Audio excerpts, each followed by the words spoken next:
orain arteko politikak aldatzeko aurrekontuak edo aurrekontuen proposamenera aurkeztuko dizkien ekarpenak egin dizkiegu, ekarpenak apur bat, bi helbururekin, langile lan baldintzak hobetzea, bai langile zuzena direna, baita azpikontratuta dauden langileanak, eta bestetik horren ondorioz zerbitzu publikoak hobetzea. Egin ditugun ekarpenen artean, badago soldata igoera hemen adostearena eta amaitzearena hainbeste urtetan pairatzen ari garen erosmen galerarekin, hitzarmenak berritzeko diru partida nahikoa egotearena, behin-behinekotasuna desagertzeko beharrezko neurriak,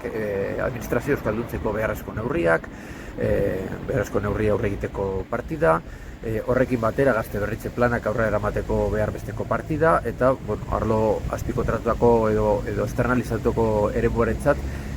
ekiparazio, homologazio edo purifikazio prozesuei aurre egiteko eta martxan jartzeko behar beste partida egon deien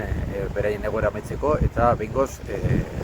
zerbitzu publiko propieta publikoekin ematen izateko.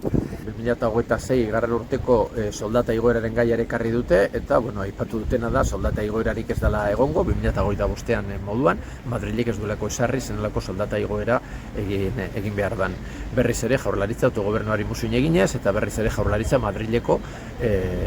sukursal baten moduan funtzionatzen. Argi esan diegu, hori ez dela bidea, badala momentua soldata hemen negoziatzeko, beste gai guztiekin batera, eta aitzakiak amaitu behar direla, eta Madrilena terkipean eta Madrileko aitzakipean izkutatzeren amaitu behar dela, eta hemen negoziatu behar direla soldatak eta igoera zauderak.